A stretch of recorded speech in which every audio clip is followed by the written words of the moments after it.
Hello दोस्तों, एक बार फिर से आपका कंपाउंडिंग माइंडसेट में स्वागत है। क्या कभी आपने इस बात पे गौर किया है कि हमारे भारत देश में सबसे ज्यादा टैक्स मिडिल क्लास पीपल चुकाते हैं? क्योंकि इन्हें ये ठीक से पता नहीं होता है कि पैसे काम कैसे करते हैं और इनके पीछे का हिडन सीक्रेट क्या है। जबकि ये बड़े बड़े अमीर लोग पैसों के मामले में बहुत ही माहिर होते हैं और ये इनके ढेर सारे सीक्रेट्स को समझते भी हैं और इसीलिए बहुत ही आसानी और चालाकी से अपने करोड़ों रुपए के टैक्स को बचा लेते हैं। जैसे कि अपने अधिकतर कैश को लीगली किसी दूसरे एसेट्स जैसे कि स्टॉक्स, गोल्ड या रियल एस्टेट में कन्वर्ट कर देते हैं, जिससे कि वो टैक्स देने से भी बच जाते हैं और इनसे मिलने वाले डिविडेंड्स और रेंट्स के पैसों से एंजॉय भी करते हैं, जिससे कि इनकी नेटवर्थ कम भी नहीं होती है, उल्टा बढ़ते रहती है और ऊपर से ये फाइनेंशियली अच्छी लाइफ भी जीते हैं। पर सवाल यह है कि इन्हें पैसों के बारे में ऐसी कौन सी सीक्रेट्स पता है जो ज्यादातर लोगों को नहीं पता, जिसे जानकर वो भी अमीर बन सकते हैं। इसीलिए अगर आपको भी अमीर बनना है या फिर अच्छी फाइनेंशियल लाइफ वाली जिंदगी जीनी है तो आपको पैसों के उन सीक्रेट्स के बारे में जानना होगा जिसके बारे में ऑलमोस्ट 99% लोग नहीं जानते हैं। और आज के इस वीडियो में मैं यही अननोन सीक्रेट्स आपके सामने रिवील करने वाला हूं और साथ ही इस वीडियो के अंत में मैं आपको कुछ ऐसा बताऊंगा जिसे प्रैक्टिकली फॉलो करने से आपको किसी भी इमरजेंसी सिचुएशन में हेल्प मिल सकती है। इसीलिए वीडियो को पूरा एंड तक बिना स्किप किए जरूर देखिएगा। तो आइए शुरू करते हैं। आइए सबसे पहले ये जानते हैं कि पैसों की शुरुआत आखिर में हुई कैसे थी। तो पहले के समय पर जब लेन देन पैसों के बलबूते पर नहीं होते थे तब लोग बार्टर सिस्टम के थ्रू एक दूसरे से ट्रेड किया करते थे। जैसे कि रामू नाम का एक व्यक्ति जिसे गेहूं चाहिए और उसके पास एक्स्ट्रा चावल है जिसे वो लेकर किसी ऐसे व्यक्ति को ढूंढता है जिसे गेहूं के बदले चावल चाहिए हो। तो जब रामू को कोई ऐसा व्यक्ति मिल जाएगा जो चावल के बदले गेहूं देने को तैयार हो तब जाके उसकी ट्रेड कंप्लीट हो पाएगी, यानी कि उसे गेहूं मिल जाएगा। पर इस सिस्टम का डिसएडवांटेज ये था कि एक ऐसे व्यक्ति को ढूंढना जिसे आपकी चीज चाहिए हो और जिससे आपको अपनी मनचाही चीज मिल जाए, ऐसा होना काफी मुश्किल था और कई बार तो ट्रेड भी सक्सेसफुल नहीं होती थी। इसीलिए लोगों ने सोचा कि ट्रेड के लिए कोई कॉमन मीडियम ऑफ एक्सचेंज होना ही चाहिए। इसीलिए फिर प्रचलन में आई कमोडिटीज, यानी कि लोग आपस में ट्रेड करने के लिए जानवर और अनाज का उपयोग करने लगे। जैसे कि अगर किसी को 15 किलो गेहूं चाहिए तो उसके बदले में उस व्यक्ति को कोई जानवर जैसे कि भेड़ या बकरी या फिर कुछ क्वांटिटी में अनाज देने होंगे, जिसके बदले में उसे 15 किलो गेहूं मिलेगा। तो अब कई सालों तक ये भी सिस्टम चला, पर इसके दो मेन डिसएडवांटेज थे। पहला ये कि दिए हुए अनाज खराब हो जाते थे और जानवर मर जाते थे, और दूसरा लोगों को ये पता नहीं चल पा रहा था कि जो चीज वो अनाज और जानवरों के बदले बेच रहे हैं उसकी सही कीमत क्या है। इसीलिए इस प्रॉब्लम को सॉल्व करने के लिए चांदी और सोने के सिक्के इंट्रोड्यूस किए गए, जो कि लोगों में एक दूसरे के साथ ट्रेड करने के लिए बहुत ही पॉपुलर ट्रांजैक्शन मेथड बन गया।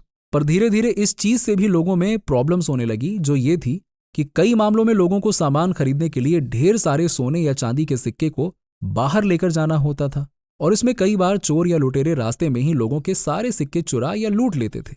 तो अब इस प्रॉब्लम से निपटने के लिए सुनार और कुछ लोगों ने मिलकर एक सिस्टम बनाया जहां वो लोगों के सोने और चांदी को अपने पास रखने लगे और बदले में उनको एक रसीद देते थे जिसमें लिखा होता था कि IOU, यानी कि IOU, जिसका मतलब यह हुआ कि मैं तुम्हारा कर्जदार हूं, तुम्हारा सोना मेरे पास सुरक्षित रहेगा और तुम जब चाहो अपना सोना हमारे पास से ले जा सकते हो। अब यह सिस्टम तो लोगों को बहुत पसंद आया और बहुत तेजी से सारी जगहों पर फैल भी गया।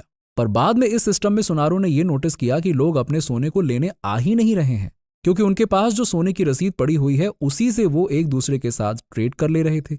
तो अब जैसे कि लोग अपने सोने को वापस लेने के लिए आ ही नहीं रहे थे, तो इसमें उन सुनारों ने पैसा कमाने की एक बहुत ही गजब की तरकीब सोची, और वो ये थी कि उन्होंने जाली रसीद बनाना शुरू किया। यानी कि अब वो ऐसी रसीद बना रहे थे जिसका सोना रियलिटी में उनके पास था ही नहीं।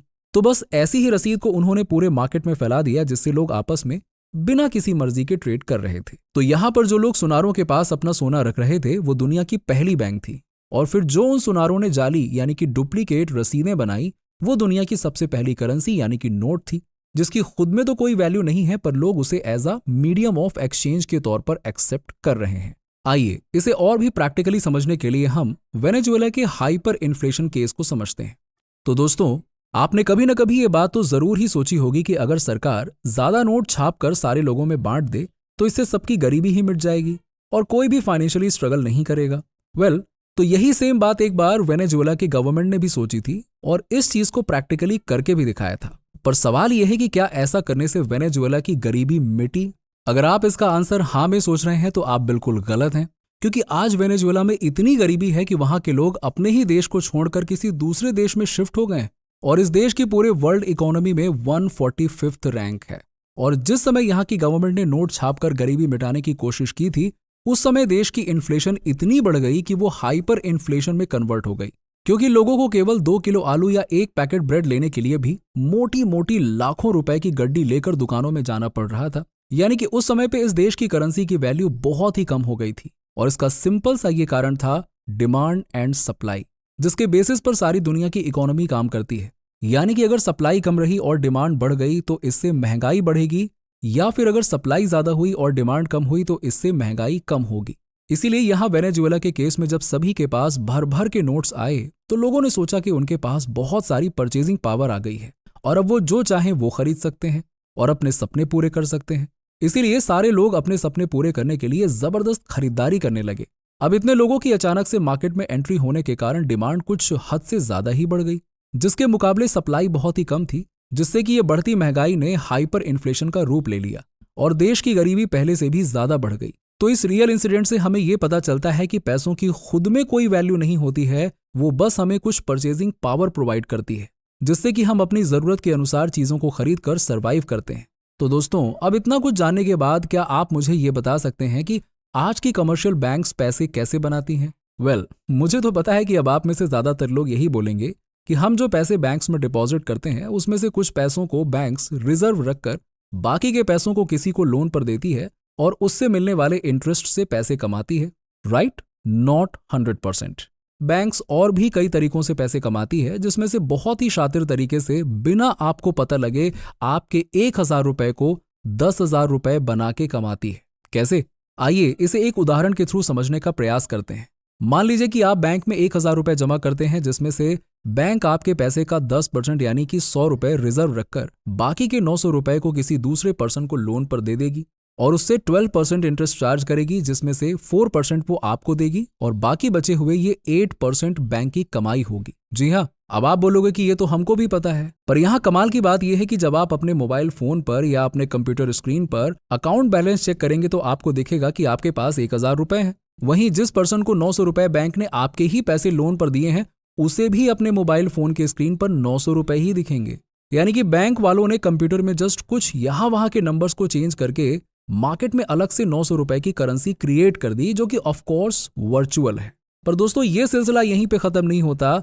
जैसे कि यहाँ पे जिस पर्सन को 900 रुपए लोन के तौर पे मिले हैं, उसने ऐसे ही तो लोन नहीं लिया होगा ना, उसे जरूर कुछ ना कुछ खरीदना होगा, कुछ काम होगा, तभी तो उसने लोन लिया होगा, राइट? तो जब वो पर्सन 900 रुपए को खर्च करेगा तो ये 900 रुपए अब जो तीसरे पर्सन के पास गए हैं, वो अब इन पैसों को जब बैंक में डिपॉजिट करेगा तो इन 900 रुपए में से बैंक 10% यानी कि 90 रुपए रिजर्व रखकर बाकी के 810 रुपए को किसी और को लोन पर दे देगा।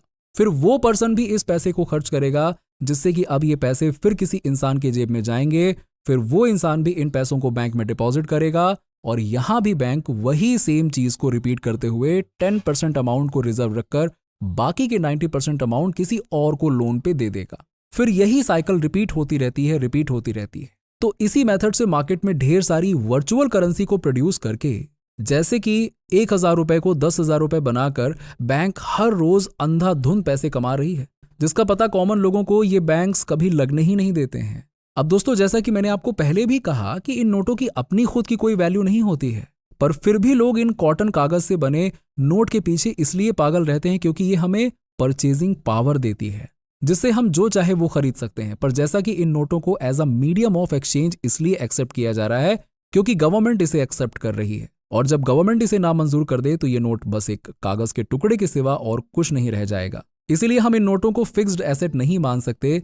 इसीलिए हमें हमेशा अपने पास फिक्स्ड एसेट रखनी चाहिए, जिसे दुनिया की कोई भी गवर्नमेंट नामंजूर नहीं कर सकती और जो हमेशा किसी भी सिचुएशन में आसानी से भी ट्रेड हो जाए। तो अब सवाल यह है कि ऐसी कौन सी एसेट है? तो वो है गोल्ड यानी कि सोना, जिसे दुनिया की कोई भी गवर्नमेंट ना तो रिजेक्ट कर सकती है और ना ही बैन कर सकती है, और जरूरत पर आप इसके थ्रू ट्रेड यानी कि ट्रांजैक्शन भी कर सकते हो। और मैं यहाँ पे फिजिकल गोल्ड की बात कर रहा हूं, ना कि कोई डिजिटल गोल्ड, गोल्ड बॉन्ड या फिर गोल्ड ETF की, क्योंकि किसी इमरजेंसी सिचुएशन में एक दूसरे के साथ as a medium of exchange के तौर पे ना तो ये डिजिटल गोल्ड के पेपर्स काम आएंगे और ना ही गोल्ड बॉन्ड या फिर गोल्ड ETF के पेपर्स काम आएंगे।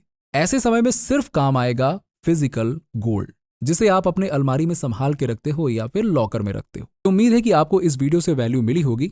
अगर आपको अभी भी कुछ संदेह है तो आप कमेंट में पूछ सकते हैं। वीडियो पसंद आया हो तो लाइक करें, अपने दोस्तों और रिश्तेदारों के साथ भी शेयर करें और हमें अपना सपोर्ट दिखाने के लिए कंपाउंडिंग माइंडसेट को सब्सक्राइब कर बेल आइकन को जरूर दबाएं।